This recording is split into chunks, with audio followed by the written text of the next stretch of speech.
तो इस वीडियो में हम एल्बर्ट ब्रूस की बुक से टायरोसिन काइनेज सिग्नलिंग समझेंगे। तो इसमें एक्चुअली बस समझना नहीं होगा, इसमें बहुत सारे पॉइंट्स होंगे जो कि आपके एग्ज़ाम्स के लिए बहुत वैल्यूएबल होंगे।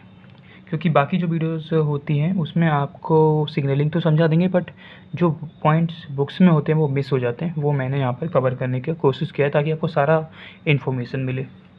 तो देखेंगे टायरोसिन काइनेज सिग्नलिंग, जिसे हम आरटी की सिग्नलिंग पाथवे भी कहते हैं। इसका जो सिग्नलिंग मॉलिक्यूल होता है वो ग्रोथ फैक्टर्स होते हैं, यानी कोई भी नर्व ग्रोथ फैक्टर होते हैं, जो वेन्यूल्स के ग्रोथ फैक्टर होते हैं या एपिडर्मल ग्रोथ फैक्टर होते हैं, कोई भी ग्रोथ फैक्टर, तो वो सिग्नलिंग मॉलिक्यूल है। ठीक है, तो ये कैसे एक्टिवेट होता है उसको देखने के लिए हम बुक में ही देखेंगे कि कैसे एक्टिवेट होता है आरटी के पाथवे। तो ये आपका सिग्नलिंग मॉलिक्यूल है जो कि कोई भी ग्रोथ फैक्टर होगा। अब देखो, जो हमारा आरटीके है वो मोनोमर के फॉर्म में होता है। ये कि ये मोनोमर है, ऐसे बहुत सारे मोनोमर्स होते हैं। ठीक है, अब अगर इसको एक्टिवेट होना है तो आरटीके को एक्टिवेट होना है तो उसको डाइमर बनाना पड़ेगा। तो सिग्नलिंग मॉलिक्यूल ऐसा होता है जो इस दोनों एरिया को दोनों लिगेंड बाइंडिंग साइट पर बाइंड होता है और इन दोनों को क्लोज कर देता है। ये दोनों क्लोज आ जाएंगे, ये देखो ये क्लोज आ गए। जब ये क्लोज बन जाते हैं तो ये मोनोमर से डाइमर हो जाते हैं। अब ये क्या करते हैं, ये एक दूसरे को फॉस्फोराइलेट, क्योंकि इसके पास ये जो डोमेन है ना, टायरोसिन काइनेज डोमेन होती है इनके पास। इसका मतलब ऐसी डोमेन जो कि टायरोसिन अमाइनो एसिड पर फॉस्फोराइलेशन कर सकते हैं। तो ये वाला इस पर फॉस्फोराइलेशन करेगा, ये वाला इस पर करेगा, इसे बोलते हैं क्रॉस फॉस्फोराइलेशन। तो यहाँ पर क्रॉस फॉस्फोराइलेशन देखने को मिलता है, जिसे ट्रांस ऑटोफॉस्फोराइलेशन भी बोलते हैं। ठीक है, तो ये इस तरीके से एक्टिवेट हो गया। अब जब ये इस तरीके से एक्टिवेट हो जाता है, इस पर क्या जुड़ गए, बहुत सारे फॉस्फोरस जुड़ गए। अब कोई भी सेल के अंदर का जो प्रोटीन है, क्योंकि साइटोसोल है, सेल के अंदर का कोई भी प्रोटीन इस फॉस्फेट पर बाइंड कर सकता है, बट उसके पास होना चाहिए SH2 डोमेन। SH2 डोमेन या PDB डोमेन से कोई भी इस पर बाइंड कर सकता है और सिग्नलिंग स्टार्ट हो सकती है। ठीक है, अब देखेंगे इसमें बुक में थोड़ा सा एक चीज़ और दिया गया है कि सपोज़ मेरे को इस आरटी के पाथवे को क्लोज करना है, इसकी सिग्नलिंग को बंद करना है, तो इसकी सिग्नलिंग को बंद करने का क्या तरीका है। तो उसके लिए आप क्या कर सकते हैं, एक ऐसा मोनोमर इसके अंदर भेजिए, सेल के अंदर एक ऐसा मोनोमर डाल दीजिए जिसके अंदर काइनेज डोमेन, देखो ये काइनेज डोमेन है, इसके अंदर नहीं है, तो आपने म्यूटेटेड काइनेज डोमेन डाल दिया। अब ये नॉर्मल वालों के साथ डाइमर बना लेगा, इसके साथ डाइमर बना लिया। अब इसके पास काइनेज डोमेन नहीं है तो फॉस्फोराइलेशन इस पर कर ही नहीं पाएगा, तो कोई भी काइनेज का एक्टिवेशन, तो आरटीके इस तरीके से हम आरटीके एक्टिविटी को बंद कर सकते हैं। ठीक है, इसे बोलते हैं dominant negative inhibition by mutant RTK. Okay, now हम देखेंगे कि हमने क्या किया, अभी तक सिर्फ रिसेप्टर को हमने एक्टिवेट कर दिया। तो मैंने बोला साइटोसोल के अंदर ऐसे प्रोटीन जिनके पास SH2 या PTB डोमेन होती हैं वो इस पर बाइंड कर लेते हैं। उसके बाद क्या होता है मैं आपको बुक से बताऊंगा, बट पहले आप देखिए उसके बाद क्या होता है। फॉस्फोलाइपेज C इस तरीके से एक्टिवेट हो सकता है जो कि PKC को एक्टिवेट करेगा, कैल्शियम बढ़ाएगा। PI3 काइनेज एक्टिवेट हो सकता है जिसको फॉस्फोराइलेटेड PI3 काइनेज लिपिड को फॉस्फोराइलेट करता है। तो ये सारे क्वेश्चन बनते हैं, इसलिए मैं आपको बता रहा हूँ। सिग्नलिंग तो आप कहीं भी देख सकते हैं। ठीक है, सो नाउ अब यहाँ पर बुक से एक बार देख सकते हैं। ये देखिए, तो मैंने क्या बोला, PDGF यानी ग्रोथ फैक्टर यहाँ पर बाइंड हुआ इस रिसेप्टर पर। इस रिसेप्टर पर देखो फॉस्फोरस आ गए।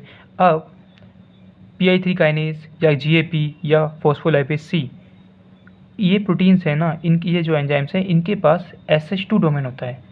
तो ये SH2 डोमेन से इस फॉस्फोरस पर बाइंड कर सकते हैं।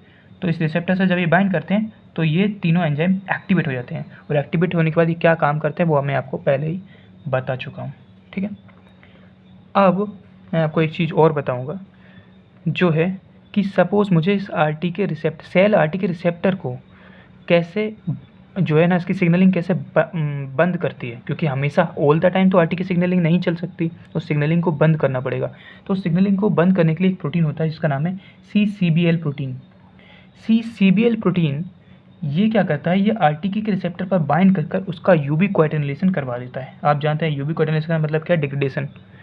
तो जैसे कि ये आरटीके रिसेप्टर है, इस पर CBL प्रोटीन क्या करता है, यूबी कोटिन जोड़ देता है। यूबी कोटिन जोड़ने से क्या होता है, इसका डिग्रेडेशन होता है। डिग्रेडेशन कैसे होता है कि ये इसका वेसिकल बन जाएगा और वेसिकल लाइसोसोम से फ्यूज होकर लाइसोसोमल डिग्रेडेशन हो जाएगा। इस तरीके से आरटीके की एक्टिविटी रोक दी जाती है, बट हमेशा ऐसा नहीं होता। कई बार क्या होता है कि इसका ये जो आरटीके है इस पर ग्रोथ फैक्टर बाइंड है। अब ये वेसिकल में जाता है तो वेसिकल में ये चला गया, बट बावजूद इसके कि ये वेसिकल के अंदर है ये स्टिल सिग्नलिंग का काम करता रहता है, ठीक है। इसके अंदर होने के बावजूद ये सिग्नलिंग करता रहता है, ठीक है। तो ये इंपॉर्टेंट पॉइंट है यहाँ पर। लेकिन GPCR में ऐसा नहीं होता। GPCR अगर वेसिकल के अंदर आ गया तो वो डिग्रेड होगा, बट कई बार ये जो होता है RTK वो डिग्रेड नहीं होता, सिग्नलिंग करता रहता है। कब? जब लिगेंड उसके ऊपर बाइंड हो, ठीक है। अब हम देखेंगे RTK से रिलेटेड रास सुपर फैमिली के बारे में, बुक में जो दिया गया है। रास सुपर फैमिली, अब रास का मतलब यहाँ रस नहीं है, जूस नहीं है, ये स्मॉल मोनोमेरिक, छोटे से मोनोमेरिक GTPase होते हैं, यानी GTP को हाइड्रोलाइज करने वाले प्रोटीन्स। इसकी सुपर फैमिली में कौन से आते हैं, यहाँ से क्वेश्चन आता है।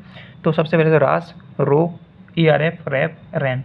अब रास और रो हैं, ये दोनों ही अकेले ऐसे हैं प्रोटीन हैं जो कि सेल के सरफेस से सिग्नलिंग करते हैं, बाकी नहीं है। अब ARF की बात करूं तो ARF vesicle budding and vesicle coat में मदद करता है, RAB वेसिकल ट्रैफिकिंग में मदद करता है, और RAN आप जानते हैं रेन GTP न्यूक्लियर ट्रांसपोर्ट में मदद करता है, ठीक है। अब ये जो रेस प्रोटीन है, ये छोटा सा प्रोटीन होता है, मोनोमेरिक, और ये लिपिड एंकर से मेम्ब्रेन के इनर लीफलेट से जुड़ा होता है, ठीक है। अब देखेंगे रेस मैप काइनेस की सिग्नलिंग, ठीक है। रेस मैप काइनेस यानी जो रेस प्रोटीन अभी हमने पढ़ा, वो उसका एक सिग्नलिंग होता है जिसे हम रेस मैप काइनेस सिग्नलिंग कहता है। अब हम पहले तो ये देखेंगे जो एक छोटा सा प्रोटीन रेस है, ये एक्टिवेट कैसे होता है, ठीक है। तो रेस कैसे एक्टिवेट होता है, या RTK पाथवे से एक्टिवेट होता है। तो सबसे पहले हमने देखा था कि ग्रोथ फैक्टर RTK को पर बाइंड करेगा, RTK क्रॉस फॉस्फोराइलेशन कर एक्टिवेट हो जाएगा। इसके बाद क्या, मैं अभी आपको डायग्राम से बताऊंगा, बट अभी बता देता हूँ। जब ऑटोफॉस्फोराइलेशन ये हो जाता है तो इसके बाद GRB2 प्रोटीन आता है अपने SH2 डोमेन से, फिर वो रिक्रूट करवाता है ग्वानिन एक्सचेंज फैक्टर को, जिसको हम सॉस भी कहते हैं। फिर सॉस क्या करता है, ये जो है सॉस जो है, क्योंकि ये ग्वानिन एक्सचेंज फैक्टर है, तो ये रास की GDP को GTP में बदल देता है। जब रास GTP फॉर्म में आता है तो एक्टिवेट हो जाता है, ठीक है। मैं अभी आपको बताऊंगा बुक से, उससे पहले आप देख लीजिए। ये रास मैप काइनेस है ना, ये ईस्ट में काम क्या करता है। ईस्ट में इसका काम होता है मेटिंग में, और ऑस्मोटिक अगर स्ट्रेस बढ़ जाता है उसको सेंस करने में, ठीक है। और हमारे अंदर जो होता है इसका काम होता है ये साइक्लिन्स वगैरह, प्रोलिफरेशन वगैरह करवाता है। कैसे करवाता है अभी हम देखेंगे। उससे अभी मैं आपको डायग्राम से अच्छे से बता देता हूँ। तो यहाँ पर इसका आपको डायग्राम बुक में मिल जाएगा, ठीक है। तो यहाँ पर अगर हम देखें तो यहाँ पर क्या होता है, जब RTK एक्टिवेट हो जाता है तो इस पर एडेप्टर प्रोटीन GRB2 अपने SH2 डोमेन से बाइंड कर जाता है। देखो, क्योंकि SH2 डोमेन फॉस्फोरस टायरोसिन को पहचानता है, तो ये बाइंड कर गया। अब ये GRB2 SOS को एक्टिवेट करवाया, देखो ये SOS प्रोटीन इसको एक्टिवेट करवाया। ये क्योंकि ग्वानिन एक्सचेंज फैक्टर होता है, तो ये रास के GDP को GTP में कन्वर्ट कर देता है, जिससे ये रास एक्टिवेट हो जाता है। ये एक्टिवेट होने के बाद क्या करता है, अब आएगा मैप काइनेस सिग्नलिंग। तो अब हम देखते हैं मैप काइनेस सिग्नलिंग, जो कि बुक में यहाँ पर दिया गया है। अब ये कैसे होता है, देखो ये रास जो एक्टिवेट हो गया GTP से जुड़ा हुआ है, ये एक्टिवेट करता है मैप काइनेस ट्रिपल काइनेस, जिसे हम RAF भी बोलते हैं, उसको एक्टिवेट करवा देता है। तो ये काइनेस है। अब ये एक्टिवेट करता है मैप काइनेस को, जिसे हम MEK बोलते हैं, मैक। फिर वो एक्टिवेट करवा देता है मैप काइनेस, जिसे हम ERK बोलते हैं। इसे हम ERK क्यों बोलते हैं, क्योंकि ये इफेक्टिव फंक्शन करता है, E फॉर इफेक्टिव, ये फंक्शन करता है। अब ये ध्यान रखना है कि मैप काइनेस क्या करता है, ये अलग अलग प्रोटीन को, अलग अलग जीन्स को फॉस्फोराइलेट, जीन के रेगुलेटरी प्रोटीन को फॉस्फोराइलेशन करवा देता है, जीन ट्रांसक्रिप्शन वगैरह करवाता है। चीज़ जो ध्यान रखनी है वो ये कि जो रास है वो पहले RAF को एक्टिवेट करता है, RAF MEK को एक्टिवेट करता है, और MEK ERK को, और ERK ही अकेला ऐसा प्रोटीन है यहाँ पर जो न्यूक्लियस के अंदर जा सकता है। तो ये था हमारा RTK जो है सिग्नलिंग। यहाँ पर एक चीज़ जो और इम्पोर्टेंट है जिसके बारे में बुक में दिया गया है, एफ्रिन मॉलिक्यूल बाई डायरेक्शनल सिग्नलिंग करता है। अब वो कैसे करता है, अगर स्पेस होता है तो मैं आपको थोड़ा सा बताता हूँ। एफ्रिन मॉलिक्यूल बाई डायरेक्शनल सिग्नलिंग करता है। आपने सिग्नलिंग पढ़ा होगा, लेकिन बाई डायरेक्शनल सिग्नलिंग नहीं पढ़ा होगा। तो बाई डायरेक्शनल सिग्नलिंग अगर हम देखें तो